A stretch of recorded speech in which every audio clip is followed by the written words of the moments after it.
আলহামদুলিল্লাহ। মুআজ্জাজ মুহতারাম মুকাররম সম্মানিত দিনদার মুসলমান মুরব্বিয়ান আযম যুবক ভাইরা, আল্লাহ রাব্বুল ইজ্জত ওয়াল জালালের দরবারে অসংখ্য অগণিত লক্ষ কোটি শুকর সুজুদ যে মহান রব্বুল আলামিন আমাদেরকে অত্যন্ত বরকতময় মাস, বরকতময় দিন, জুমার দিন, বরকতময় মাসের রমজান মাসের শেষ জুমায়, জুমাতুল বিদা,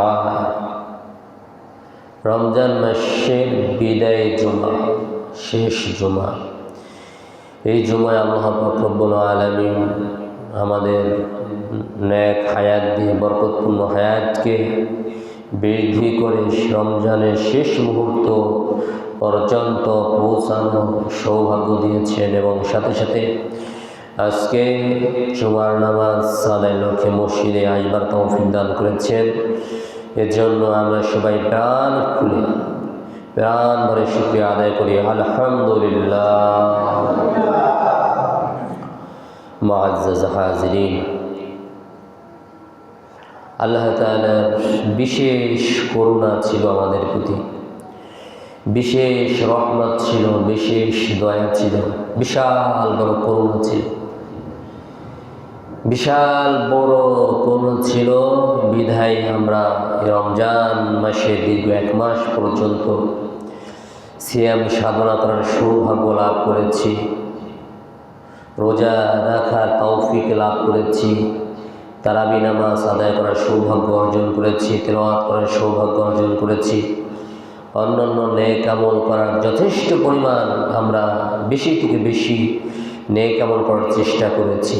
আমরা তো দুর্বল মাজুর, তারপরেও আমাদের প্রত্যেকের সাধ্য অনুযায়ী আমরা চেষ্টা করেছি রমজান মাসের বেশি থেকে বেশি যে কল্যাণ বরকত, যেই দয়া আল্লাহ তাআলা রেখেছেন, কল্যাণ রেখেছেন, সেই কল্যাণকে অর্জন করার আমরা চেষ্টা করছি। এজন্য আমরা আবারও শুকরিয়া আদায় করি, আলহামদুলিল্লাহ। মুআজ্জাজ হাজিরিন, জুমাতুল বিদা, বিদায়ের জুমা, এটা বড় আফসোসের বিষয়। এটা শেষ জুমা। এই জুমায়, এ রমজানে আমরা আলহামদুলিল্লাহ অনেক উপস্থিত আছি। আগামী রমজানে যেভাবে পূর্বের জুমায় আমাদের কিছু মানুষ তারা ছিলেন, তারা আমাদেরকে না জানিয়ে, তারাও জানতো না, হঠাৎ করে আমাদের মাঝ থেকে তারা হারিয়ে গেছে।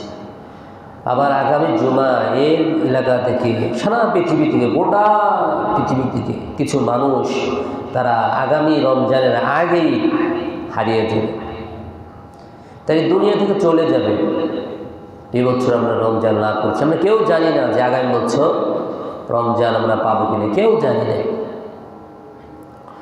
এজন্য এখনো যতটুকু সময় বাকি আছে, এই সময়ের ভিতরে আমরা যেন ইস্তিগফার করে, ইস্তিগফার পাঠ করে, তওবা করে যেন আমাদের জীবনের গুনাহগুলোকে ক্ষমা করে নিতে পারি এই সময়ের ভিতরে। এখনও রমজান মাসের আরও প্রায় 14 দিন বাকি আছে। এরপরে রাতের ফজিলত, ঈদের দিনের ফজিলত, এগুলো আমরা ইনশাল্লাহ ধারাবাহিক আলোচনায় শুনব। তো রমজান মাস এটা ছিল অত্যন্ত একটি বরকতপূর্ণ মাস। রমজান মাস শেষ হওয়ার সাথে সাথে যে আমাদের ঈদ আসবে, ঈদের দিনের ফজিলত, ঈদের যে রাত, এই রাতের ফজিলত, তো যারা এই রমজান মাসে রোজা রাখবে, তারাবি নামাজ আদায় করবে, আল্লাহ তাআলার হুকুম পালন করবে, তাদের জন্য কি ফজিলত রয়েছে এই বিষয়ে আমরা আলোচনা শুনব। তো হাদিসের মধ্যে আসছে,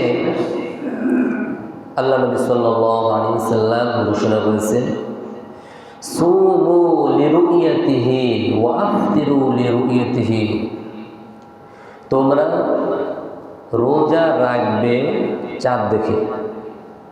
রোজা রাখতে হবে কি করে? চাঁদ দেখে। ওয়া আফতিরু লিরুইয়াতিহি, এবং রোজা রাখা ছেড়ে দিবে, রোজা ভাঙবে, তার মানে হলো রোজা রাখা ছেড়ে দিবে। কখন থেকে ছেড়ে দিবে? আবার যখন তোমরা চাঁদ দেখবে। এটা হুকুমটা কার? আল্লাহ। তোমরা চাঁদ দেখে রোজা রাখা শুরু করবে, আবার চাঁদ দেখে রোজা রাখা ছেড়ে দিবে, রোজা রাখা বন্ধ করবে। এই হুকুমটা হলো আল্লাহ তাআলা।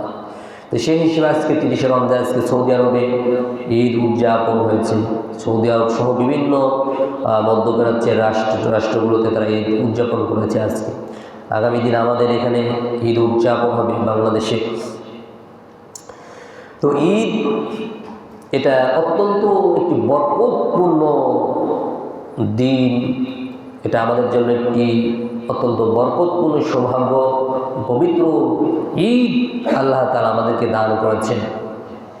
এই ঈদ আমরা যদি একটু গভীরভাবে লক্ষ্য করি, পূর্বের কোনো নবীদের জামানায়, কোনো নবী রাসূলদের জামানায় ঈদ ছিল?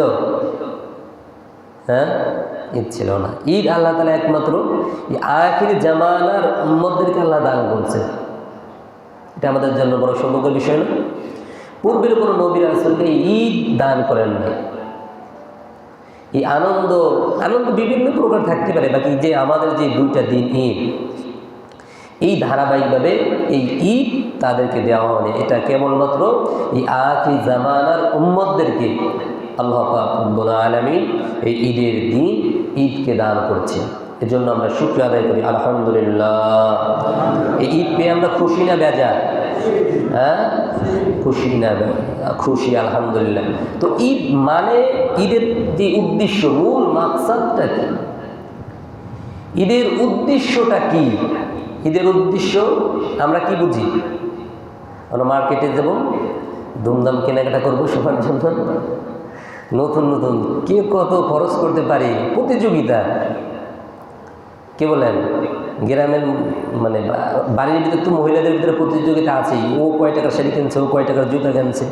আবার আমাদের পুরোহিতের ভিতরে এরকম থাকতে পারে যে ও কয় টাকার পাঞ্জাবি কিনছে, আমি তার থেকে বেশি টাকার পাঞ্জাবি কিনবো, কয় টাকার জুতো কিনছে, আমি তার থেকে বেশি টাকার জুতো কিনবো। ঈদের দিন ও কোথায় ঘুরতে যাবে, ও কক্সবাজার যাবে, আমি অমুক জায়গা দেবো, আমি তমুক জায়গা দেবো, আমি বাইরে যাবো।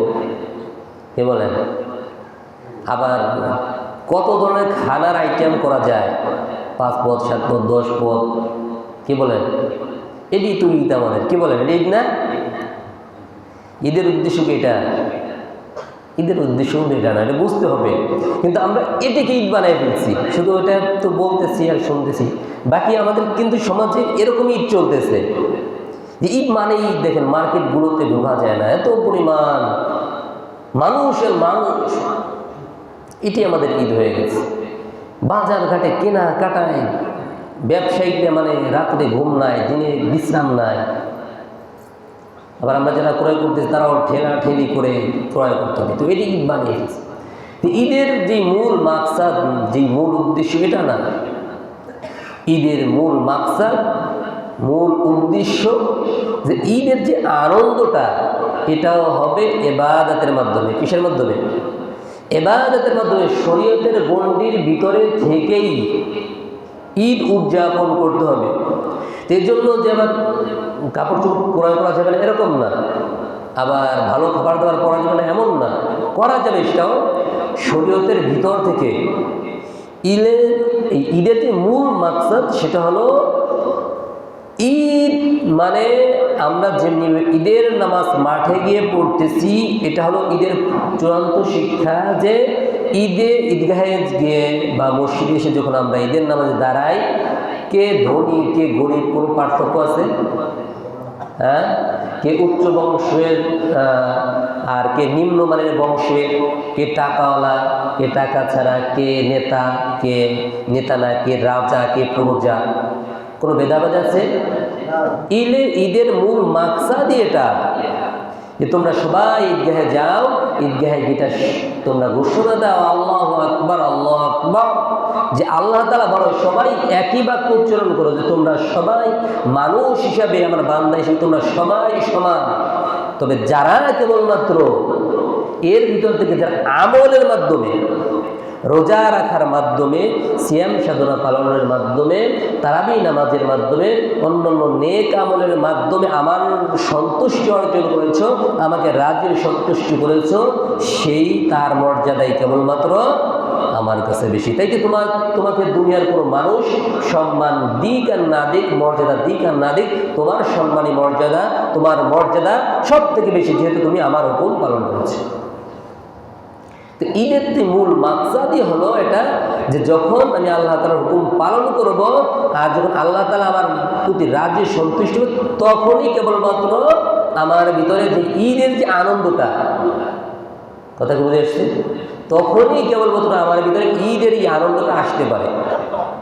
তো ঈদের আনন্দ হলো তাদের জন্য যারা কেবলমাত্র 1 মাস পর্যন্ত সিয়াম সাধনা পালন করেছে, রোজা রেখেছে, তারাবি নামাজ আদায় করেছে, অন্যান্য নেক আমল করেছে, আল্লাহ তাআলার হুকুম পালন করেছে। ঈদ হলো সেই সকল মানুষের জন্যই মূল ঈদ, আসল ঈদ হলো তাদের ভিতর। তাই সে নতুন জামা কাপড় পরুক আর না পারুক, ভালো খাবারের ব্যবস্থা তার জন্য হোক আর না হোক, সে ঈদের দিন কোনো জায়গায় ঘুরতে যাক আর না যাক, তার জন্য ভালো কোনো আয়োজন হোক আর না হোক, ঈদ হবে তার জন্যই।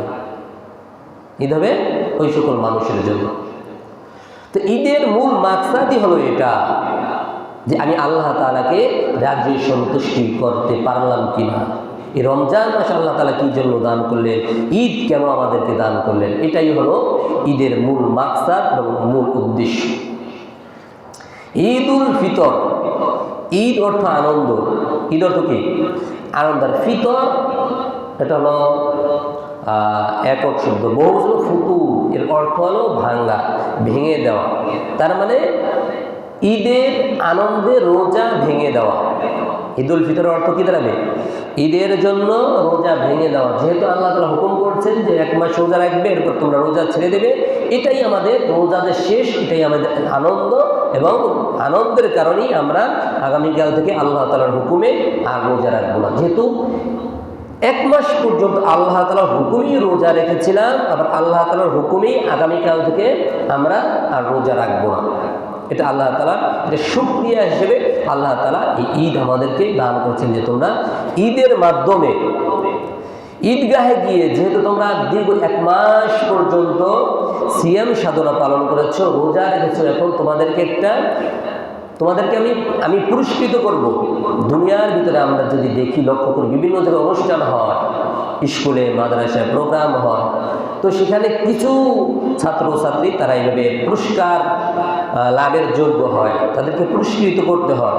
তো তাদেরকে স্বাভাবিকভাবে পুরস্কার দেওয়া হয় না। পুরস্কার দেওয়ার জন্য কী করতে হয়, একটা মঞ্চের আয়োজন করতে হয়, ব্যবস্থা করতে হয়, সেখানে অনেক বড় বড় অতিথিদেরকে দাওয়াত দিতে হয়, একটা আয়োজন হয়। ঠিক তেমনিভাবে যেহেতু আল্লাহ তাআলার দুনিয়ায় অসংখ্য বান্দার আল্লাহ তাআলার হুকুম পালন করেছেন, তাদের যেহেতু বিশেষ একটা পুরস্কার দিবেন, এই পুরস্কৃত করার জন্যই মূলত আগামীকালের এই ঈদের ব্যবস্থা। সবাই বলে সুবহানাল্লাহ।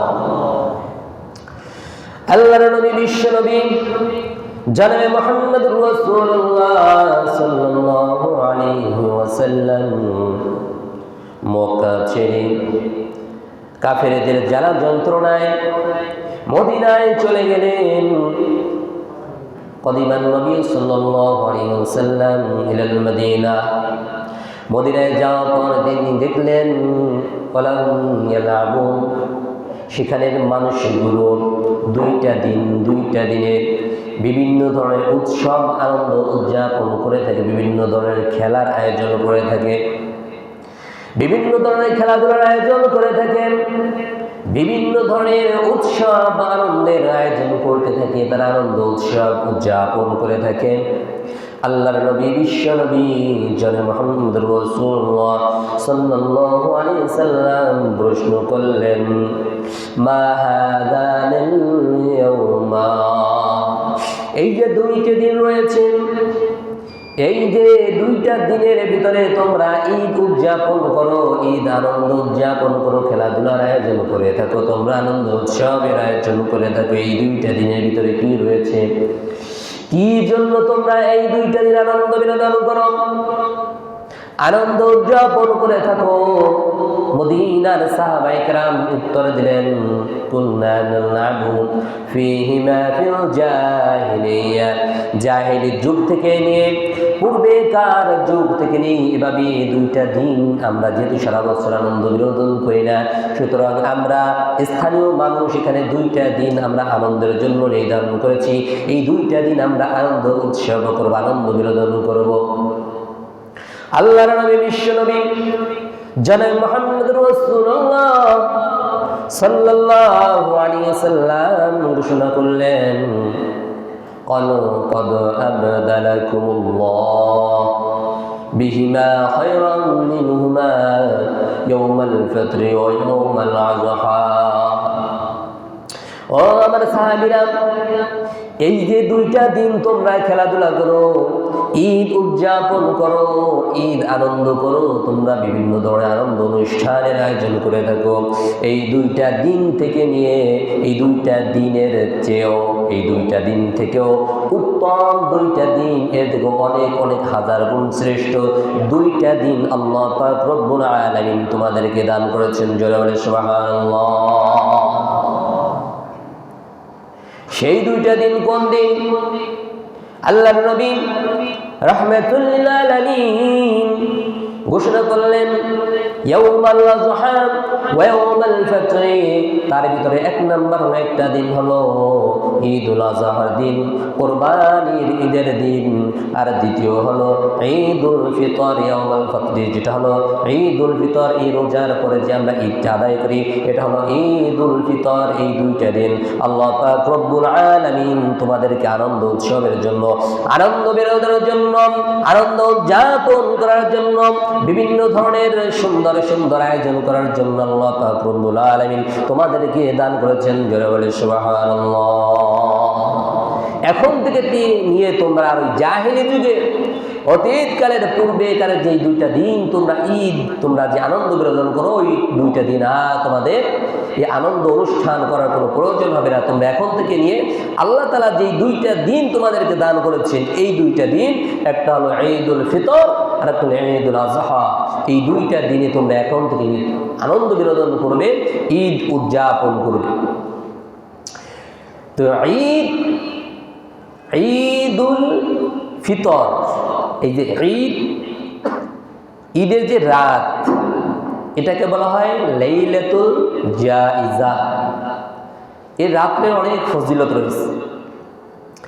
ইযা কানা লাইলাতুল ফিতরি সুমিয়াত তিলকাল লাইলা লাইলাতুল জাইজা।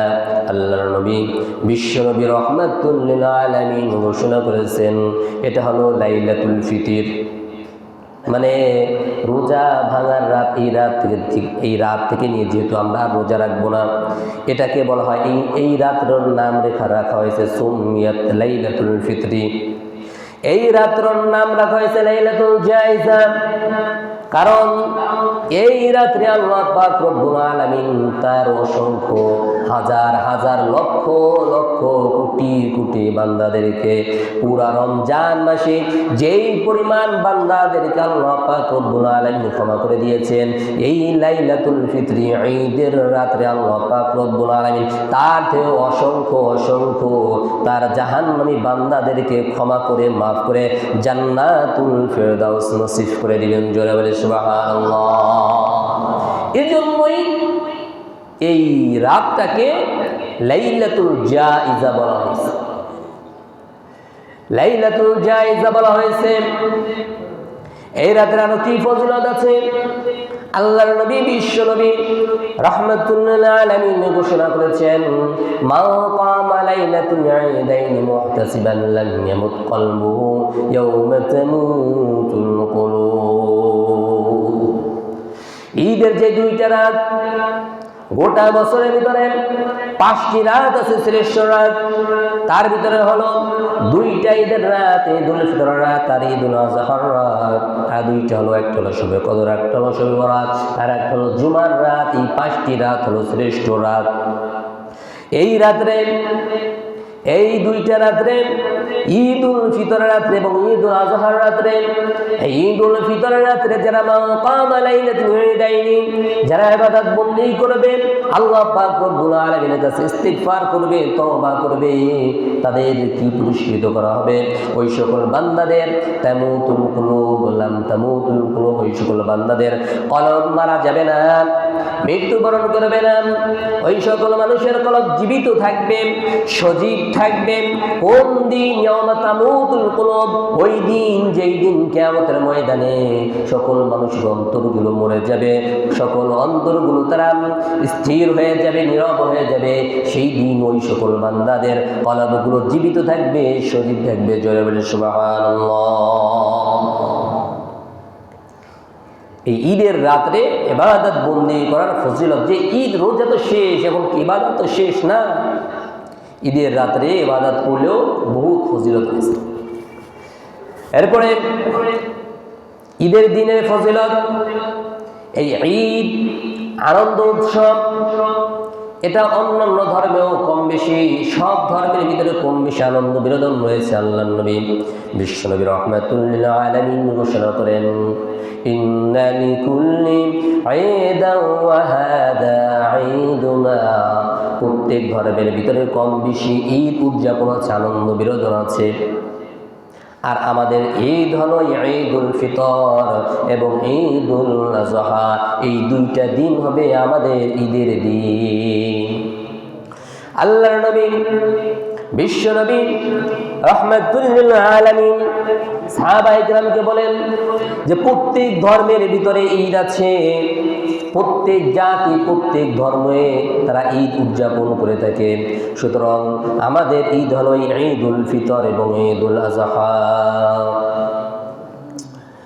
আল্লাহ পাক রব্বুল আলামিন আমাদেরকে ঈদ দান করেছেন, ঈদুল আজহা আমাদেরকে দান করেছেন। তো আল্লাহ পাক রব্বুল আলামিন আমাদেরকে যে ঈদ দান করেছেন, যে ঈদের রাত্রে আল্লাহ পাক রব্বুল আলামিন ফেরেশতাদেরকে নিয়ে গর্ব করতে থাকেন। ঈদের রাত্রে যারা এই সারা মাস পর্যন্ত রোজা রেখেছেন, আল্লাহ তাআলার হুকুম পালন করেছে, ওই সকল বান্দাদেরকে নিয়ে আল্লাহ পাক রব্বুল আলামিন গর্ব করতে থাকেন। ও আমার ফেরেশতারা, তোমরা এদিকে আসো, তোমরা তো মানুষ সৃষ্টি করতে নিষেধ করেছিলেন, যে মানুষ দুনিয়াতে গিয়ে হানাহানি মারামারি কাটাকাটি করবে। তোমরা এদিকে আসো, দেখো আমার হাজার হাজার লক্ষ লক্ষ কোটি কোটি বান্দারা আমার হুকুম পালন করেছে। তারা 30টা দিন আমার ভয়ে তারা না খেয়ে থেকেছেন, 30টা দিন পর্যন্ত তারা রোজা রেখেছে, সিয়াম সাধনা পালন করেছে। এখন তোমরা বলো তাদের কি পুরস্কৃত করা যায়, কি হাদিয়া দেওয়া যায়, কি দেওয়া যায় তাদেরকে? জাযাউহুম মা জাযাউ ওয়াইওয়াফা আজরুহু। ফেরেশতারা বললেন, আয় আল্লাহ, যখন কোনো শ্রমিক সে তার কাজকে সম্পূর্ণ করে, তখন মালিকের উচিত হলো ওই বান্দাকে পরিপূর্ণভাবে তার পারিশ্রমিক দিয়ে দেওয়া। তখন আল্লাহ পাক রব্বুল আলামিন বান্দাদের ফেরেশতাদেরকে বললেন, ইয়া মালাইকাতি, হে ফেরেশতারা তোমরা সাক্ষী থাকো, ও ফেরেশতারা তোমরা সাক্ষী থাকো, যেই সকল বান্দাগুলো আমার হুকুম পালন করেছে, দীর্ঘ 30 দিন যাবত রোজা আদায় করেছে, তারাবি নামাজ আদায় করেছে, অন্যান্য নেক আমল করেছে, ও ইজ্জতি ও জালালি ও কারামি, আমার ইজ্জতের কসম, আমার বরত্বের কসম, তোমরা শুনে রাখো, তোমরা সাক্ষী থাকো, লাউজিবান্নাহুম, তাদের যত চাওয়া পাওয়া আছে, তাদের যত দোয়া আছে, আমি তাদের সকল চাওয়া পাওয়া, তাদের সকল মনের আশা আকাঙ্ক্ষাকে আমি আল্লাহ পাক রব্বুল আলামিন পূরণ করে দিব। জোরে বলে সুবহানাল্লাহ। অতঃপর আল্লাহ তাআলা ঘোষণা দেন, ও ফেরেশতারা তোমরা সাক্ষী থাকো, قد غفرت لكم ارجعوا। আল্লাহ পাক রব্বুল আলামিন ঘোষণা দেয়, ও আমার বান্দারা তোমরা শুনে রাখো, আমি তোমাদের জীবনের সকল গুনাহসমূহকে ক্ষমা করে দিলাম। জোরে বলে সুবহানাল্লাহ। আবদালাকুমুল্লাহ বিসাইয়্যাত বিল হাসানাত। আল্লাহ পাক রব্বুল আলামিন ঘোষণা করে, আমার বান্দারা শুধু গুনাহসমূহকে ক্ষমা করেছি এমন নয়, তোমরা যারা দীর্ঘ 30 দিন যাবত রোজা আদায় করেছো, সিয়াম সাধনা পালন করেছো, 30 দিন যাবত তারাবি নামাজ আদায় করেছো, অনেক আমল করেছো, তোমরা শুনে রাখো, আমি আল্লাহ পাক রব্বুল আলামিন তোমাদের গুনাহগুলো ক্ষমা করেই ক্ষান্ত হই নাই, সীমাবদ্ধ রাখি নাই, বরং তোমাদের গুনাহগুলোকে ক্ষমা করে তোমাদের গুনাহ পরিমাণ, এই গুনাহগুলোকে নেকিতে রূপান্তরিত করে তোমাদের আমলনামায় নেকি দান করে দিয়েছি। জোরে বলে সুবহানাল্লাহ। আল্লাহর নবী সাল্লাল্লাহু আলাইহি সাল্লাম ঘোষণা করে যে আল্লাহ তাআলা এই ঘোষণা দেওয়ার পরে বান্দাগুলো ঈদগাহ থেকে, ঈদের ময়দান থেকে তারা ফায়ারজিউনাহুম মাগফুর আল্লাহুম, তারা ঈদগাহ থেকে এমন ভাবে ফিরে যায় যেমন কায়াউমিন ওয়ালাদাতুহু, তার আমল নামায় তার যেই গুনাহের খাতা কোনো গুনাহ থাকে না, এমনকি সে এমনভাবে বাড়ি ফিরে যায় কেমন যেন সে ওই বাড়িতে আজকেই সে ভূমিষ্ঠ হয়েছে, আজকেই জন্মগ্রহণ করেছে। জোরে বলে সুবহানাল্লাহ। কত সুসংবাদের বিষয়। ফেরেশতাদেরকে নিয়ে আসমান আল্লাহ পাক রব্বুল আলামিন ঈদের রাত্রে আলোচনা করে থাকেন, বান্দাদের প্রশংসা করে থাকেন। যখন সুবে সাদিক হয়ে যায়, সুবে সাদিক হওয়ার সঙ্গে সঙ্গে আল্লাহ পাক রব্বুল আলামিন ওই ফেরেশতাদেরকে বলে থাকেন, ও জিবরাইল যাও যাও, তোমার এই বাহিনী নিয়ে দুনিয়াতে চলে যাও। ফেরেশতাগুলো দুনিয়াতে চলে আসে, দুনিয়াতে এসে রাস্তার মোড়ে মোড়ে দাঁড়িয়ে যায়। ঈদের দিন সকালবেলা প্রত্যেকটা রাস্তার মোড়ে মোড়ে ফেরেশতারা দণ্ডায়মান হয়ে যায়, দাঁড়িয়ে যায়। দাঁড়িয়ে থেকে থেকে তারা রোজাদার বান্দাদেরকে, রোজাদার বান্দীদেরকে ডাকতে থাকে, রোজাদার বান্দাদেরকে ডেকে ডেকে বলতে থাকে, তোমরা কোথায়? ইয়া আইয়ুহাস সাইমুন, ও রোজাদার বান্দারা তোমরা কোথায় আছো? উখরিজু ইলাল ঈদ, তোমরা ঈদগাহের দিকে বের হও। ইলা রাব্বিল কারীম, তোমাদের রব তোমাদেরকে ক্ষমা করার জন্য অপেক্ষা করছেন, তোমাদেরকে মাফ করার জন্য, তোমাদেরকে ক্ষমা করার জন্য আল্লাহ পাক রব্বুল আলামিন অপেক্ষা করছেন। দীর্ঘ 30 দিন যাবত, দীর্ঘ 1 মাস যাবত তোমরা যেই উদ্দেশ্যে রোজা রেখেছো, সিয়াম সাধনা পালন করেছো, আল্লাহ পাক রব্বুল আলামিন তার পুরস্কার দেওয়ার জন্য, তার তোমাদেরকে পুরস্কৃত করার জন্য আল্লাহ পাক রব্বুল আলামিন অপেক্ষা করেছেন। সুতরাং তোমরা ঘর থেকে বের হও, উখরুজু ইলাল ঈদ, তোমরা ঈদগাহের দিকে বের হও, মহান রবের দিকে তোমরা ঘর থেকে বের হয়ে আসো। ইউতিল জাযীরা, তোমাদেরকে আল্লাহ পাক রব্বুল আলামিন পুরস্কৃত করবেন, তোমাদের জীবনের গুনাহগুলো আল্লাহ তাআলা ক্ষমা করে দিবেন। সুতরাং তোমরা ঘর থেকে বের হয়ে আসো। অতঃপর যখন ওই সকল মানুষগুলো, রোজাদার বান্দাগুলো ঘর থেকে বের হয়ে যায় আর রাস্তার মোড়ে মোড়ে দাঁড়িয়ে ফেরেশতারা রোজাদার বান্দাদেরকে স্বাগত জানাতে থাকে আর সালাম দিতে থাকে। জোরে বলে সুবহানাল্লাহ। ফেরেশতারা এই সকল রোজাদার বান্দাদেরকে স্বাগত জানাতে থাকে, তাদেরকে সালাম দিতে থাকে। কত সৌভাগ্য ওই সকল রোজাদার বান্দা বান্দীদের জন্য, যাদেরকে আসমানের ফেরেশতারা পর্যন্ত স্বাগত জানাতে থাকে, তাদেরকে সালাম দিতে থাকে। আল্লাহ পাক রব্বুল আলামিন এই ঈদ আমাদেরকে দান করছেন। শুধুমাত্র ঈদ আমরা আনন্দ উদযাপন করবো এমন নয়। ঈদ শুধুমাত্র আমাদের ধনীদের জন্য নয়, গরিবদের জন্য ঈদ আছে। যে কারণে আল্লাহ পাক রব্বুল আলামিন সাদাকাতুল ফিতর বিষয়টিকে ওয়াজিব করেছেন, আবশ্যক করেছেন।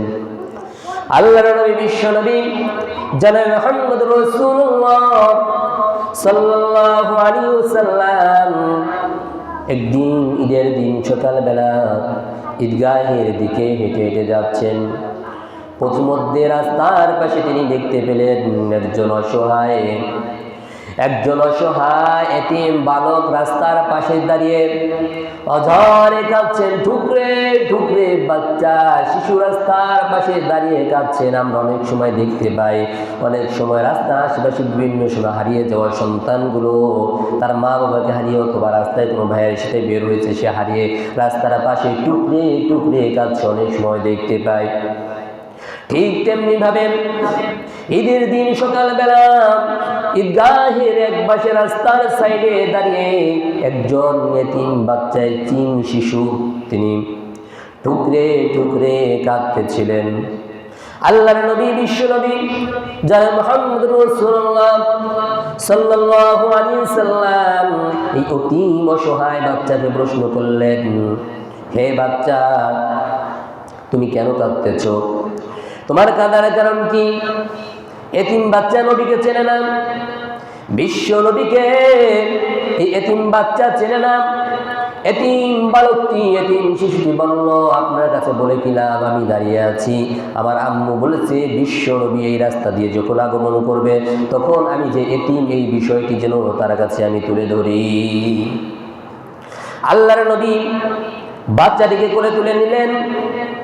কোলে তুলে নিয়ে আল্লাহর নবী পুরুষ বললেন, হে বাচ্চা, হে বৎস, তুমি যেই নবীর জন্য অপেক্ষা করছো আমি হলাম সেই নবী। তোমার কি সমস্যা আমার কাছে তুমি তুলে ধরো, আমার কাছে বলো।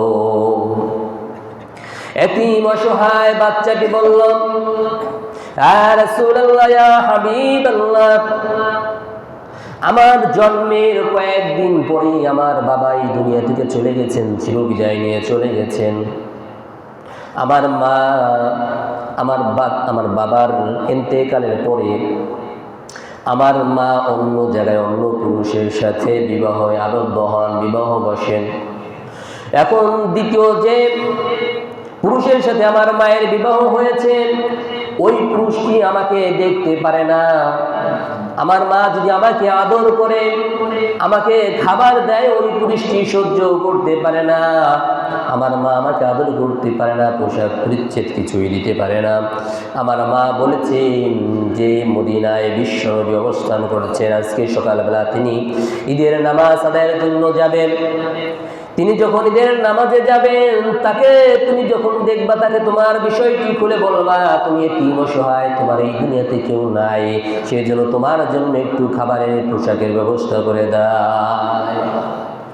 আল্লাহর নবী এই ছোট্ট শিশুর বাচ্চার, ছোট্ট শিশু বাচ্চার কথা শুনে আল্লাহর নবী তিনি কেঁদে ফেললেন যে অসহায় শিশু বাচ্চাটির কি অবস্থা। আল্লাহ নবী সাল্লাল্লাহু আলাইহি ওয়াসাল্লাম বললেন, হে বৎস, হে শিশু, বিশ্ব নবী যদি তোমার বাবা হয়, তোমার যেহেতু বাবা নাই, বিশ্ব নবী যদি তোমার বাবা হয়, আর উম্মুল মুমিনিন আয়েশা রাদিয়াল্লাহু তাআলা আনহা যদি তোমার মা হয়ে যায়, তোমার মনে আর কোনো আশা আছে কিনা? ছোট্ট নাবালেগ বাচ্চা সে কেঁদে কেঁদে উত্তর দিলেন, এটা তো আমার জন্য বড় সৌভাগ্যের বিষয় হবে যে বিশ্ব নবী আমার বাবা হবেন আর উম্মুল মুমিনিন আয়েশা রাদিয়াল্লাহু তাআলা আনহা আমার মা হবেন।